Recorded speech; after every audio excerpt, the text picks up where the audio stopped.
উপকূল বিষয়ক মন্ত্রণালয়ের আওতায় নিয়ে এসে এই সমস্যাগুলোর সমাধানে মাননীয় প্রধানমন্ত্রী তার জায়গা থেকে উদ্যোগ গ্রহণ করবেন কিনা এ বিষয়ে আপনাদের কাছে মাননীয় স্পিকার আপনার মাধ্যমে বিনয়ের সাথে জানতে চাচ্ছি।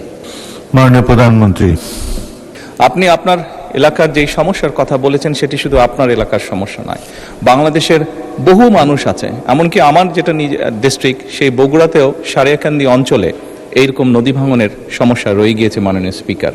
একই সাথে আরও অনেকগুলো অঞ্চল আছে, দক্ষিণ অঞ্চল বলেন, উত্তর অঞ্চল বলেন, বাংলাদেশের বিভিন্ন জায়গায় এই সমস্যা রয়ে গিয়েছে।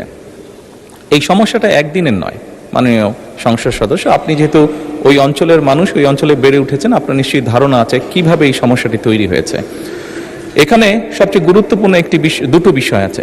একটি হচ্ছে যে নদী শাসনের কথা আপনি বলেছেন, সেটি একটি উপায় আছে, এবং একই সাথে আপনি খুব ভালো করে জানেন নদী শাসনের বিষয়টি অত্যন্ত ব্যয়বহুল একটি বিষয়, বাট তারপরেও প্রয়োজন অনুযায়ী আমাদেরকে করতে হবে। এবং সাথে আরেকটি গুরুত্বপূর্ণ বিষয় আছে, এই ভাঙনগুলো কখন হয়? ভাঙনগুলো আমরা দেখেছি অধিকাংশ সময় বর্ষার সময় হয়ে থাকে, যখন নদীতে স্রোত থাকে। বর্তমান সরকার খাল খননের মাধ্যমে একদিকে যেমন নদী ভাঙনকে ট্যাকল করতে চাইছে, একদিকে যেমন আমাদের শুষ্ক মৌসুমে পানির যে সমস্যা হয়ে থাকে সেই সমস্যাটার সমাধান আমরা করতে চাইছি খাল খননের মাধ্যমে। ঠিক একইভাবে আপনার নিশ্চয়ই ধারণা আছে, যেহেতু গ্রাম অঞ্চলে আপনি বেড়ে উঠেছেন, অনেক সময় এমন অনেক জায়গা আছে যেখানে বর্ষাকালেও কৃষক পানি পায় না, বর্ষার সময় তাকে পানির জন্য কষ্ট করতে হয়। সেই জন্য আমাদের সেচ সুবিধা দেওয়ার জন্য খাল খনন একটি অত্যন্ত জরুরি প্রকল্প।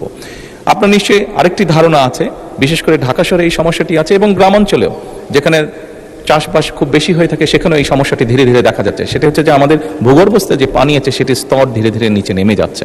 এই সবগুলো বিষয়কে যদি আমরা অ্যাড্রেস করতে চাই তাহলে অবশ্যই নদী শাসন যেমন একটি প্রয়োজন নদী ভাঙনকে রোধ করার জন্য, ঠিক নদীতে যখন পানির প্রবাহ বেড়ে যায়, স্রোত বেড়ে যায়, যার কারণে নদী ভাঙন হয়ে থাকে, সেই স্রোতটিকে যাতে আমরা মোটামুটি কন্ট্রোলে আনতে পারি, সেই পানিটিকে যাতে আমরা পানিতে যেটা হঠাৎ করে পানি বেড়ে যায় বর্ষার সময়, সেটিকে যাতে আমরা ঠিকভাবে সারা দেশে ছড়িয়ে দিতে পারি, সেই জন্য খাল খনন কর্মসূচিটা অত্যন্ত গুরুত্বপূর্ণ।